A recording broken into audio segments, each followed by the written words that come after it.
వందనాలండి. మీ అందరి మధ్యలో నుంచోవడం I feel so small. Great worshippers ఉన్నారు ఇక్కడ. అన్న అంత అనాయింటెడ్ పర్సన్ ఉన్నారు. నేను ఎక్స్పెక్ట్ చేయలేదు అన్న మార్నింగ్ వచ్చి అమ్మ నువ్వు షేర్ చేయాలి అంటే. నీకు ఐ డోంట్ నో, దేవుడిచ్చిన అవకాశాన్ని మాత్రం వదిలిపెట్టొద్దు అని మాత్రమే ఒప్పుకున్నాను. మోషన్ ఎలా అయితే వాడుకున్నాడో అలాగే నన్ను కూడా దేవుడు వాడుకుంటాడని ఒక యొక్క నమ్మకంతో కళ్ళు మూసుకుంటూ చిన్న ప్రార్థన చేసుకుందాం. దేవానికి వందనాలు చెల్లిస్తున్నామయ్యా. అల్పురాల్ని, అయోగ్యురాల్ని తండ్రి, నేనేమై ఉన్నానో నీకంటే బాగుగా ఎవరికి తెలియదయ్యా. నన్ను నీకు అర్పించుకుంటున్నాను దేవాని. నా నోటిని బోరుగా వాడుకోనండి. నీవు మాత్రమే కనపరచబడండి అయ్యా. నేను కాదు, నా అనుభవాలు కాదు, నా మాటలు కాదు, కానీ తండ్రి నాయన నీ మాటల చేత తండ్రి నాయన ప్రతి ఒక్కరి హృదయాల్ని తాకమని అడుగుచున్నాను తండ్రి నాయన. నన్ను రిఫైన్ చేయండి నా మాటల ద్వారా తండ్రి. ఎదుటి వారితో మాట్లాడేదానికంటే ముందు తండ్రి నాయన నాతో మీరు మాట్లాడమని కోర్చు. వచ్చిన ప్రార్థనలను తప్పుంటే క్షమించి దేవా, వాక్యం అంతట్లో తండ్రి నాయన నేను షేర్ చేస్తున్న ప్రతి దాంట్లో తండ్రి నీ నామానికి మహిమ తెచ్చుకోమని యేసునామములో అడుగుచున్నాం తండ్రి. ఆమేన్. నేను ఒక ఇది వాక్య భాగం చూస్ చేసుకున్నానండి. జస్ట్ యెషయా 41:27 నుంచి 31 వరకు ఎవరైనా చదవగలిగితే. యెషయా 40:27 నుంచి 31.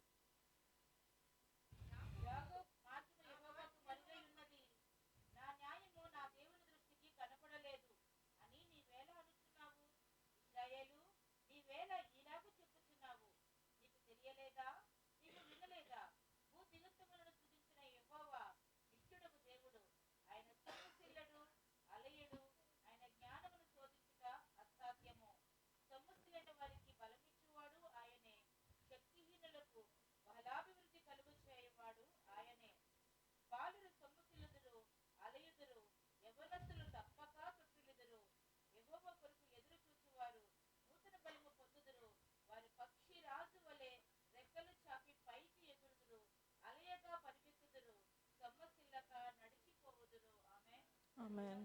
థ్యాంక్ యూ అండి.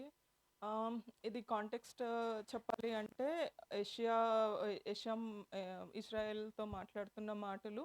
వీళ్ళు బబులోన్లో ఉన్నారు, ఇజ్రాయేలీలంతా చెరలో ఉన్నారు. చాలా డిస్కరేజ్మెంట్తో ఉన్నారనమాట. దేవుడు మనల్ని మర్చిపోయాడు, మనల్ని దేవుడు అసలు పట్టించుకుంటున్నాడా, లేదా దేవుడు మనం అనుకున్నంత గొప్పవాడా దేవుడు, బబులోనియల్ దేవుడు మన దేవుడి కంటే గొప్పవాడేమో, లేకపోతే మనము ఇప్పటివరకు మన దేవుడిని రాంగ్గా ఊహించుకుంటున్నాము. ఇలాంటి క్వశ్చన్స్ మొత్తము వాళ్ళ బ్రెయిన్ స్టార్మ్ అవుతున్నాయి అన్నమాట ఈ టైంలో. ఆ టైంలో దేవుడు పలికిన మాటలు మేబీ మనం ఎక్సైల్ అంటే చెరలో లేమేమో, కానీ చాలాసార్లు మనకు కూడా ఇదే ప్రశ్నలు ఇచ్చేస్తాయి కదండి. మనల్ని కూడా ఇబ్బంది పెడతా ఉంటే దేవుడికి నిజంగానే నేనంటే ఇష్టమా, ఆయన దృష్టి నా మీద ఉందా, నేను ప్రార్థన చేస్తున్నాను ఏమీ కదలట్లేదు, నేను నమ్ముతున్నాను కానీ సర్కమ్స్టాన్సెస్ 2024లో అలాగే ఉన్నాయి, 25లో ఉన్నాయి, 26లో నేను ఎంటర్ అవుతున్నాను అలాగే ఉంది అని మనం అనుకుంటున్నామేమో. అంతా చూసి పక్కనంతా చూసి నేను అసలు ఈ వెళ్తున్న సిట్యుయేషన్స్ నిజంగా దేవుడు నన్ను చూస్తున్నాడా, నిజంగా ఆయన నా పేరు మర్చిపోయాడేమో కదా, ఆయన నన్ను కేర్ చేస్తున్నాడా అన్న క్వశ్చన్స్తో మనం ఉంటామేమో. మీరున్నారో లేదో తెలీదు, నేనైతే డెఫినెట్గా ఈ పరిస్థితిలో గుండా వెళ్ళానండి. ఇవన్నీ అంటే ఎప్పుడైతే మనకి క్వశ్చన్స్ ఎప్పుడైతే మనల్ని బాగులు చేస్తాయో అది మాత్రం డెఫినెట్గా మనం దేవుని యొక్క గొప్పతనం మర్చిపోయినప్పుడు మాత్రమే ఇలాంటి క్వెషన్స్ అన్నీ వస్తాయన్నమాట. సో, అందుకే యెషయా ఈ మాటలు పలికే ముందు 12-26 వరకు దేవుని యొక్క గొప్పతనం చెప్తున్నాడు. ప్రతి వాక్యం మనం చూస్తే ఆయన ఎంత ఎంతటికి సమర్థుడు అనేది మనం చదవచ్చనమాట. చూడొచ్చనమాట ఇక్కడ. ఎలా దేవుడు ఆ పిడిసిటతో దేవుడు ఎలాగా జలముల్ని కొలిస్తాడో, జానతో ఎలాగ ఆకాశాలు కొ కొలచూచినవాడు అన్నీ చెప్తా ఉంటాడు. సో, ఇయన్నీ చూసుకునేటప్పుడు నాకు ఇది ఏమి అర్థమైంది, ఈ భాగం ఏమి అర్థమైంది, లేకపోతే నేను విన్నదానికి నా గ్రహింపు ఏంటో అది మాత్రమే నేను చెప్పాలి అనుకుంటున్నాను. సో, మనం 27 చూస్తే య య యాకోబు అంటున్నాడు, "నా మార్గము యెహోవాకు మరుగైయున్నది." నిజంగా నా మార్గం దేవుడికి తెలుసా అనేదే కదండీ! ఈ ఈ క్వెషన్‌కి ఇది. సో, వాళ్ళనేదేంటి నా మార్గము యెహోవాకి తెలియట్లేదేమో, ఏం వెళ్తున్నానో యెహోవాకి తెలియట్లేదేమో. నెక్స్ట్, నా న్యాయము నా దేవుని దృష్టికి కనబడలేదు. అంటే నా నా నేనేదైతే రైట్ చేస్తున్నానో నా రైచియస్‌నెస్ దేవుడికి తెలియట్లేదేమో అన్న దీంట్లో. ఇవన్నీ ఎప్పుడొస్తున్నాయి? మన గ్రేట్‌నెస్ అంటే గాడ్ గ్రేట్‌నెస్‌ని మనం మర్చిపోయి, అంటే గాడ్ ఎంత ఎంతటికి సమర్థుడు అనేది మనం మర్చిపోయి, మన స్ట్రగుల్స్‌ని మనం ముందు పెట్టినప్పుడు వచ్చే ఇవన్నమాట. ఈ క్వెషన్స్ అన్నీ. ఈ దీంట్లోనే అప్పుడు నీకు 28 మనం చూస్తే, "నీకు తెలియదా? నీవు వినలేదా?"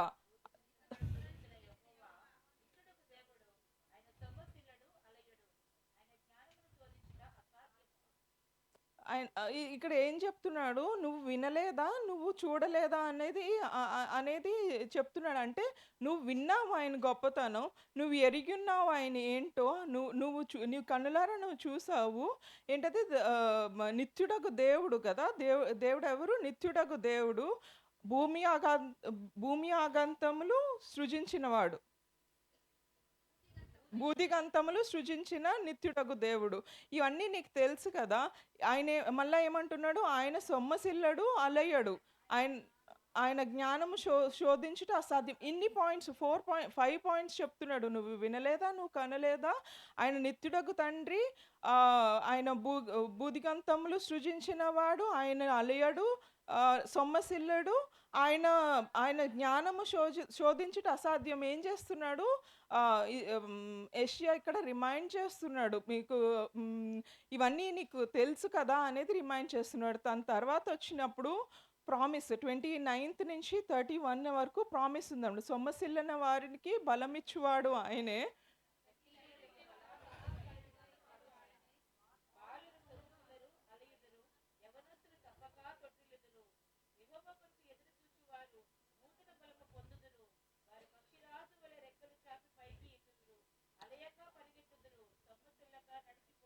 ఓకే.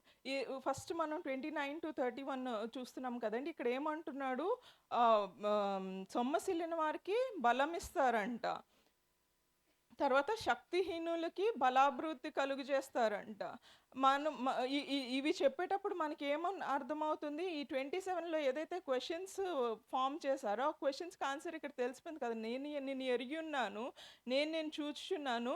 నేను నిన్ను ఘనపరచువాడను అనేది చెప్పడానికి ఇది చెప్తున్నారు. అంటే బ ఆహ్, వ ఎవరు వీళ్ళు అన్నీ అలిసిపోయారు మొత్తానికి. అంటే వాళ్ళు వెళ్తున్న శ్రమల గుండా వెళ్ళేటప్పుడు వాళ్ళు సొమ్మసిల్లిన వారైపోయారు. వాళ్ళు శక్తిహీనులయిపోయారు. అప్పుడే ఇంకా ఎక్కడి నుంచి మాకు సహాయం కలుగుతది అనే స్టేజ్‌లో ఉన్నటప్పుడే వాళ్ళు వాళ్ళు యెషయా దగ్గరికెళ్ళి ఇదంతా ఇది జేస్తున్నారనమాట.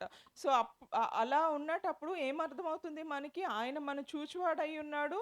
మళ్ళా ఆయన మనల్ని హ్మ్. శక్తినిచ్చే వాడయ్యున్నాడు. బలాభివృద్ధి కలుగజేసేవాడయ్యున్నాడంట దేవుడు. సో, ఇది ఇలా అయినప్పుడు ఇందులోనే మళ్ళా మన లిమిటేషన్స్ చెప్తున్నాడు దేవుడు. ఎలాగా? బాలురు సొమ్మసిల్లుదురు, అలయుదురు, యవనస్తులు తప్పక తొట్రిల్లుదురు. బాలురంటే మీకు తెలుసు కదండీ! ఇప్పుడు చెర్రీ ఉన్నాడు. వాడు పరిగెడితే మాకు నీరసం వస్తది గానీ, వాడికి నీరసం రాదు. కానీ అలాంటి వాడు గూడా సొమ్మసిల్లుదురు, అలయుదురు. యవ్వనస్తులు తప్పక తొట్రిల్లుది. ఇక్కడ తొట్రిల్లదని ఉన్నది ఇంగ్లీష్ బైబిల్‌లో అయితే ఎగ్జాస్ట్ అయిపోతారు. యూత్ ఎగ్జాస్ట్ అయిపోతారు అనేది ఇక్కడ ఉందనమాట. అంటే ఇందులో మనకి దేవుడు చెప్పేదేంటంటే, we have limitations but God doesn't have any limitations అనేది చెప్తున్నారు. యెహోవా కొరకు అంటే 31 చూసినప్పుడు, యెహోవా కొరకు ఎదురు చూచువారు నూతన బలము పొందుదురు అంట. ఈవెన్ అంటే మరి యంగ్‌గా ఉన్న వాళ్ళు శక్తిని కోల్పోవచ్చేమో. చిన్న పిల్లలు వాళ్ళు ఇంకా బ అలసిపోవచ్చేమో. కానీ ఎవరైతే యెహోవా యందు యెహోవా కొరకు ఎదురు చూస్తూ ఉంటారో వాళ్ళు నూతన బలం నిత్యం బలం పొందుతూ ఉంటారంట. అయితే ఇక్కడ ఎదురు చూచువారు అన్నది ఉంది కదండీ! ఇది ఇంగ్లీష్‌లో వెయిట్ ఫర్ ద లార్డ్ అని ఉంటదనమాట. అలాగే అంటే 3 వెర్షన్స్‌లో 3 డిఫరెంట్‌గా ఉంది. ఫస్ట్‌ది వెయిట్ ఫర్ ద లార్డ్, సెకండ్‌ది hope in the Lord and trust in the Lord. Jehovah కొరకు ఎదురు చూచువారు, యెహోవా పైన నిరీక్షణ కలిగి ఉన్నవారు, యెహోవాని నమ్మువారు అనేది ఈ 3 ఇవి ఉన్నాయన్నమాట. సో, వారిని ఎలా చేస్తానన్నాడు? పక్షిరాజు ఆహ్, అదే పక్షిరాజు వలె పైకి ఎగురుదురు అనేది దేవుడు చెప్తున్నారు. పొద్దున్న అన్నయ్య చెప్పారు. సమ్‌హౌ నేను అది చాలా కనెక్ట్ అయ్యాను. పక్షిరాజు అంట 120 కిలోమీటర్స్ వాడి స్టామినా అంటే, ఆ 120 కిలోమీటర్స్ పర్ అవర్ వాళ్ళ స్టామినా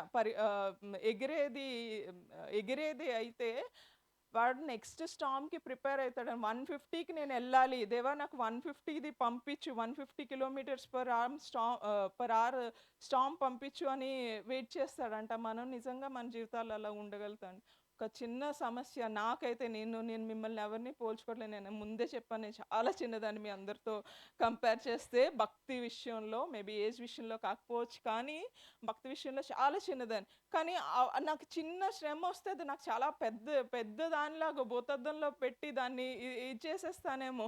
కానీ దేవుడు ఇది పక్షిరాజు ఏం చేస్తదంట, నాకు ఇంకోటి పెంచు. ఇట్స్ ఎ ఛాలెంజింగ్‌గా తీసుకుంటుందంట. అట్టి యాటిట్యూడ్ మనం కలిగి ఉన్నామా అనేది నాకు నేను యేసుకున్న ప్రశ్న అనమాట. సో, అలా కాకుండా నెక్స్ట్‌దేంటి అలయక పరిగెత్తుదురు. ఏం చేస్తారంటే పరిగెడతారంట గానీ ఎప్పటికి నీరసం రాదంట. నడిచిపోదురు, సొమ్మసిల్లక నడిచిపోదురు. నడుస్తారు కానీ ఎప్పటికి కూడా సొమ్మసిల్లిపోరంట.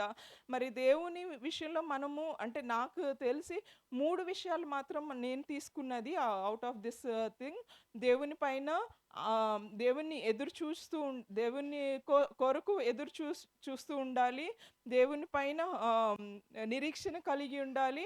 అండ్ దేవుని పైన నమ్మకం కలిగి ఉండాలి అనేది మాత్రం ఇక్కడ చూస్తున్నాం. అయితే నేను ఒక విషయం చెప్దాం అనుకుంటున్నా. మనము ఇప్పుడు ప్రపంచాన్ని అంటే సోలార్ సిస్టమ్‌లో నాసాకి శాటిలైట్స్ అవన్నీ పంపిస్తారు కదండీ! అక్కడికెళ్ళినప్పుడంట మన ఇండియా ఎర్త్ ఒక చిన్న బ్లూ డాట్‌లా కనిపిస్తదంట. మన ఎర్త్ మొత్తమే ఒక బ్లూ డాట్‌లా కనిపిస్తే మనం ఏపాటి వారమండి? ఇసుక రేణువు కంటే చిన్నగా కనిపిస్తాం అక్కడి నుంచి అంటే గ్రాండియర్‌లో యూనివర్స్ ఏమంటారు? ఈ యూనివర్స్ యొక్క గ్రాండియర్‌లో చూస్తే మనం ఒక చిన్న ఇసుక రేణువు కంటే చిన్నగా ఉంటాం. కానీ ఈ ఇసుక రేణువు కంటే చిన్నగా ఉన్న నా కోసం, నీ కోసం దేవుడు ఏం చేశాడండి? ఆయన గ్లోరీ అంతా వదిలేసాడు. నార్మల్ మనిషిగా ఇక్కడికొచ్చాడు. ఎన్ని శ్రమలు అనుభవించాడు లోకంలో ఉన్నటప్పుడు. ఎంత ఎంత అంటే శ్రమ, రిజెక్షన్ అన్నీ మన కోసమే కదా అనుభవించాడు. ఏం చేశారు మళ్ళా తిరిగి లేచి తిరిగి మరణాన్ని జయించి లేచి ఎళ్లారు. అంటే ఇదంతా ఎందుకు చేశారు? మన పాప భారాన్ని నుంచి మనకు విడుదల కలిగించడానికి మాత్రమే చేశారు. ఇంత చేసిన దేవుడు మనల్ని నిజంగా మర్చిపోయాడు అని ఎలా అనుకుంటాము అనేది అది నాకు సమ్‌హౌ నేనెళ్ళిన ఫేజ్‌లో నుంచి బయటకొచ్చిన తర్వాత నన్ను నేను ప్రశ్నించుకున్నది. చాలా లవ్ స్టోరీలు చెప్తారు. అబ్బా! ఆ లవ్ స్టోరీ ఇది ఇంత గొప్పది, Jesus resurrection story is the best love story. This is what I can say and I can vouch for it. ఆయన కంటే మనల్ని మించిన ప్రేమ ఎవరిది ఎక్కడా కనిపించదు. అలాంటి ప్రేమను మనం తృణీకరిస్తున్నాము అంటే మనం మనల్ని మనం ప్రశ్నించుకోవాలి. ఎక్కడున్నాము? ఏ స్టేట్‌లో ఉన్నాము? అని చెప్పేసి. అయితే ఇంకొక ఎగ్జాంపుల్ ఏంటంటే 'కొరెటన్ బూమ్' అని అన్న చెప్పుండుండొచ్చు. ఒక మిషనరీ ఆవిడ. ఆవిడ ఆహ్, ఆహ్, ఒక అంటే వాళ్ళని ప్రిజన్‌లో ఏసారనమాట. తన్ని, వాళ్ళ సిస్టర్‌ని. వీళ్ళు ప్రిజన్‌లో ఉన్నటప్పుడు వీళ్ళ బిల్డింగ్ చుట్టూరు ఫ్లీస్ అంటే అంటే పురుగుల్లాంటివి, జోరీగల్లాంటివి ఉంటాయి. కానీ మన సైడ్ జోరీగలు మనల్ని హార్మ్ చేయవు గానీ, బయట దేశాల్లో ఎక్కడెళ్ళినా సరే పురుగులు చాలా బీభత్సంగా ఉంటాయన్నమాట. మొన్న మొన్న మనం విన్న స్టోరీ ఉంది గదా! ఎవరో చిన్న పురుగు వెళ్ళి గొంతులోకెళ్ళిపోతే ఆయన చనిపోయిన పరిస్థితి చూసాం. సో, బయట వుడ్స్‌లో, గ్రీన్స్‌లో ఉన్న పురుగులన్నీ గూడా అలాగే ఉండే. అలాంటి పురుగులు ఉన్న ఒక బిల్డింగ్‌లో పెట్టేసారంట. దే థాట్ అంటే వాళ్ళు ఎవరైతే పెట్టారో ఇది వీళ్ళకి బెస్ట్ పనిష్మెంట్ అన్నట్టు పెట్టేసారు. పెట్టేసి వీళ్ళని ఆహ్, హ్మ్, ఆహ్, వదిలేసారు. తర్వాత అంటే ఈ కొరిటన్ బూమ్ వల్ల ఆహ్, అక్క తన పేరు బెట్సీ. బెట్సీ అనిందంట, "కారీ మనము దీనికోసం ప్రేయర్ చేయాలి. ఈ ఫ్లీస్ అన్నిటి కోసము, ఈ పురుగులన్నిటి కోసం" అంటే కారీకి అర్థం కాలేదంట. ఎందుకు వీటిల కోసం ప్రార్థన చేయాలి అంటుంది అనేసి అర్థం కాలేదంట. ఒక 6 మంత్స్ బయటకొచ్చిన తర్వాత చూసినప్పుడు వాళ్ళకి కనిపించిందేంటంటే, వీళ్ళు ఏదైతే ఫ్లీస్ అంటే ఏదైతే బిల్డింగ్‌లో ఉన్నారో పురుగులున్నాయి గదా! జోరీగులున్నాయి కదా! ఆ జోరీగులు ఉన్నాయి కాబట్టి వీళ్ళ దగ్గరికి ఏ గార్డ్స్ వచ్చేవాళ్ళు కాదంట. ఏ మనుషులు అక్కడ తిరగడానికి ఇష్టపడేవాళ్ళు కాదు. సో, ఏమైందంటే వాళ్ళు ప్రేయర్ చేసుకోవడానికి, వాళ్ళకి వాక్యాన్ని మెడిటేట్ చేసుకోవడానికి అవకాశం వచ్చిందంట. జోరీగల్ సహితము ఉపయోగించుకున్న దేవుడు నిన్ను, నన్ను ఐ మీన్ మన జీవితాల్లో ఏదియు కూడా ఆయన చిత్తం లేకుండా ఎలౌ అవ్వదండి. అది అయితే డెఫినెట్‌గా మనము అర్థం చేసుకోవాలి. మనము దాన్ని గ్రహించుకోవాలి. ప్రతి సిట్యుయేషన్‌లో అప్స్ ఉంటాయి, లోస్ ఉంటాయి. మనము కొన్ని సార్లు ఎండ్స్‌కెళ్ళిపోతాం. But when you go to the end, think that is a bend. That's where God is going to use you అన్నమాట. This I have experienced in my life. అన్న ఒక 5 మినిట్స్ ఉంటే నా సాక్ష్యం గూడా షేర్ చేద్దాం. సరే. ఒక చిన్న మాట చెప్పేసి నేను ఇది జేస్తానండి. ఇది ఒక ఫేజ్ నేనెళ్ళింది నా నా బిడ్డలతో. ఆహ్, చాలా ఆహ్, మ చాలా కష్టమైన ఫేజ్. సెప్టెంబర్ 26 నుంచి అక్టోబర్ 26 నా బిడ్డని బిడ్డలిద్దరిని జాయిన్ చేయడానికి సహాయం చేశాడు. ఈ టైంలో చాలా మాటలు విన్నాను. కొంతమందయితే నా దగ్గరకొచ్చి, "బిడ్డల్ని వదిలిచ్చేసుకోవాలనుకున్నావా?" అని చెప్పేసి అడిగిన వాళ్ళు కూడా ఉన్నారు. ఒకలాంటి డిప్రెషను, ఒకలాంటి వేదన. ఎవరికీ చెప్పుకోలేను. ఒంటరిగా ఉన్నాను. ఈ సిట్యుయేషన్ అన్నిట్లో డెఫినెట్‌గా దేవుడే మాత్రమే తోడున్నాడు. ఇప్పుడు నేను ఇలా గట్టిగా చెప్పగలుగుతున్నాను అంటే డెఫినెట్‌గా దేవుడి వల్లే. ఇంకోటేంటంటే, ఒకరోజు నవంబర్ 5 నాకు డేట్ గూడా బాగా గుర్తుంది. నేను ఒక చర్చ్ విషయంలో ఒక పని కోసం వెళ్ళాను. 11:30కి రిటర్న్ అయ్యాననమాట. 11:30కి రిటర్న్ అయినప్పుడు నా బండిని ఎవరో ఏదో ఆటో వస్తుంది నా వెనకాతల. నేను ఫాలో అవుతున్నారు అనుకోలేదు. నా బండిని ఎనకాతల ఆటో వస్తూ ఉండే. మాదెలా ఉంటదంటే ఒక టీ జంక్షన్‌లా ఉంటది. ఆ టీ జంక్షన్ దగ్గరలో మా ఇల్లు ఉంటదనమాట.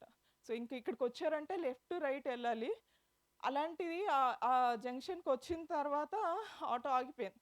నేను ఆగిపోయి గేట్ తీసుకొని, వాచ్‌మెన్ పడుకుని పోయాడు. నేను గేట్ తీసుకుందామని నాకు అందులో ముగ్గురు మనుషులు, ఆటో డ్రైవర్ కాకుండా ముగ్గురు మనుషులు కనిపిస్తున్నారు. ఇద్దరు శారీలేసుకొనున్నారు. ఒకాయన నా గెడ్డాలు, మీసాలు కనిపిస్తున్నాయి. మొత్తం శారీ కప్పుకొనున్నాడనమాట.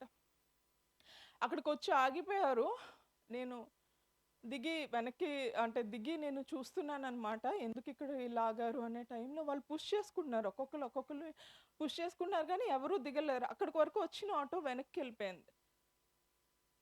ఏం అర్థం కాలేదు. ఇంటికొచ్చాను. ఇంటికొచ్చి ఆలోచించినప్పుడు ఒకటే స్ట్రైక్ అయింది. మేబీ వాళ్ళు నన్ను ఎత్తుకుపోవడానికే వచ్చుండుండొచ్చు. ఏమన్నా జరుగుండొచ్చు. ఏమన్నా చేసుండుండొచ్చు. నేను ఇంటికొచ్చి ఆలోచిస్తున్నాను. దేవా! ఇప్పుడు నన్ను నిజంగానే ఎత్తుకుపోయుండుంటే, లేకపోతే ఏదన్నా అయ్యుండుంటే నాకు మార్నింగ్ వరకు చూసే నాథుడు లేడు. మార్నింగ్ వరకు నేను అట్‌లీస్ట్ నేను బతుకున్నానా లేదా అనేది కూడా ఆహ్, ఎవరికీ పట్టదు కదా దేవా! ఎలా ఎ ఈ అంటే నిజంగా ఏంటంటే నవంబర్ 6 నా బర్త్‌డే. ఈ ఈ రోజు నేనెలా నిలబడ్డానంటే కేవలం దేవుని కృపండి. ఆ రోజు ఏదన్నా జరిగుండుండొచ్చు. నాకు అక్కడ ఆ చుట్టుపక్క పరిసరాల్లో ఎవ్వరూ లేరు. 11:30 నైట్. కానీ దేవునికే వందనాలు చెల్లిస్తున్నాను. సాక్ష్యం దేవుడు దీవించుగాక.